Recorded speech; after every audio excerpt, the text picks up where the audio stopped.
So the world of women's sport, ladies and gentlemen, has become a big talking point within society these days, as it should be, just not for the reasons we're going to be speaking about today. It's a big talking point because as we go further into this stunning, brave, woke, progressive world, the backlash is growing towards men who identify as women and then proceed to compete in women's sports because they take places away from women, and then sometimes even end up winning the competition they're competing in. I think we can all sit here and agree that action should have been taken because of this a long time ago. No girl, woman, regardless if it's high level or low level, should have to train every single day, dedicate their lives, sacrifice everything to a sport.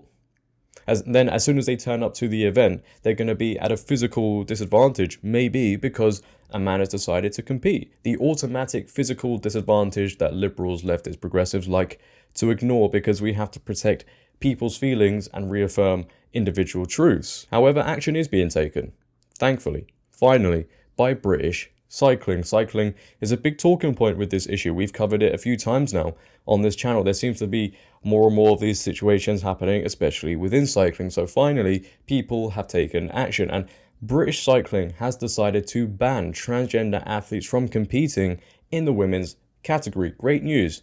But with that, they have decided to rename the men's category to the open category because we have to make changes, adjustments for the minority at the expense of the majority. Cycling Weekly go on to report, British cycling CEO says fairness is the key driver for new transgender policy. As part of the new policy, transgender women are to be banned from riding in competitive women's races. This comes as part of two new policies designed to cover the participation of transgender and non-binary people in competitive and non-competitive events. The previous testosterone-based policy was suspended by BC in April last year pending a full review, following fears trans rider Emily Bridges, who will speak about in a bit in this video, would have an advantage competing at the National Omnium Championships. Under the new competitive policy, which has taken 9 months to develop after a consultation and review process, events will no longer have male and female categories. Instead, there will be a female and open category. According to British Cycling, the female category will be for athletes whose sex was assigned female at birth. Transgender men who are yet to begin hormone therapy will be eligible to compete in the category. Now, most of this news is fantastic. It is great. It is amazing that British cycling especially is taking steps towards making sure that women's cycling, women's sport isn't eroded by delusion. But they've still had to rename the male side of things, the male category, to the open category, just in case a non-binary cyclist, a trans cyclist, decides to compete and they compete against the men, which will they? Probably not, because most of these men who identify as women like to compete in the women's side of things because, well, it's easier for them to win. We saw it with Leah Thomas. I know they're a swimmer, but they were terrible in the male side of things. Absolutely terrible. They went over to the female side of things, the women's category, and they absolutely dominated. And it was celebrated by leftists, liberals, progressives, which has led to people, as you all know, Riley Gaines speaking out against Leah Thomas and other men competing in women's sport. Apparently, those terms are so offensive. I don't know what's so perplexing about male-female categories. Apparently, having just a male category, the men's category, is also offensive. People can't compete under those terms. Apparently, everything is offensive today. Welcome to the world, ladies and gentlemen, but let's talk about being offended. As I mentioned earlier, Emily Bridges, a trans cyclist, has spoken out against this move from British cycling because, well, obviously they're really upset. They won't be able to compete against women, take places away from women, and even maybe take a championship away from women. Steal it, let's say. And they have posted a lengthy, emotional response on Instagram that goes as follows. Emily Bridges accuses British cycling bosses of furthering a genocide after transgender riders banned from female category. Does it surprise me that the same organisation funded directly by a state that ships vulnerable refugees to Rwanda violently clamps down on any political dissent that they disapprove of or starves their people? No, of course it doesn't, she added. This literally has nothing to do with you competing in women's cycling. I don't know why you've really brought this up, maybe for some brownie points from the leftists, liberals, make them feel sorry for you. This has nothing to do with you not competing in women's cycling, women's sport.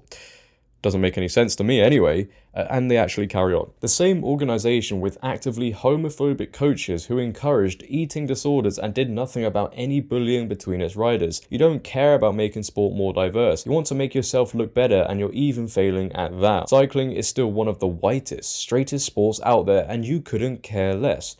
Again, I don't really know what being white has to do with any of this. What does being white have to do with the fact that you shouldn't be competing against women? I don't really know where you're going with this one, if I'm going to be honest. Bans from sport is how it starts. Look at what is going on in America. It starts with sports bans, then youth and general healthcare, and then bans from public life through bathroom bans. Oh, so you're also upset with the fact that men can't go to women's bathrooms and the youth can't make irreversible changes to their body that they might regret later on in the future just because one side of the political spectrum has told them it's a great thing to do. Oh, you're upset by those things? Who would have guessed? This is what you get, right, when the world has distorted the truth for far too long. You get an organization finally standing up for something, the actual truth, and people around the world go, I can't believe people would do such a thing. How dare people go against an ideology and actually preach the truth? It's very strange, right? I don't actually know how long this goes on for. I should have probably checked before making this video, if I'm going to be honest. Alright, here we go. Miss Bridges said she was also having to consider an exit plan from this terrible island and figure out what point enough is enough. Well, don't take it from me, okay? Seriously, don't. But I don't think anybody's stopping you from leaving. That's just me, though. I don't really know why they've put that in the post. Did they think if the British cycling organisation saw that, they're going to be like, no, please, don't go. We're so sorry we upset you. Please don't leave the country. We'll change it all for you. Don't really know what the point was, if I'm going to be honest. Apart from that, I think this cyclist is obviously very upset, very frustrated that they will no longer be allowed to compete against women when they shouldn't have been competing against women in the very first place. But it's great. As I said earlier, you know, British cycling is taking these steps to make sure women aren't put at a physical disadvantage, have places taken away from them, etc., etc.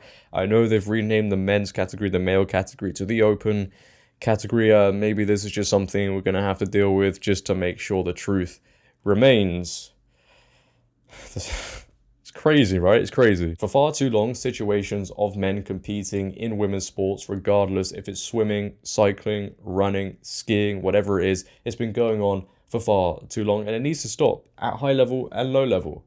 It is that simple. But it is so simple, that simple, we decide not to do it. And we make an absolute song and dance about everything. Welcome to the world. It's a great place. But that is the end of the video, ladies and gentlemen. If you have enjoyed today, then please, for me, make sure to leave a like rating. If you're new, hit that subscribe button and turn on bell notifications so you never miss a video. But until next time, it has been your boy JD. Have a great day. Stay safe. And I'm out. Peace.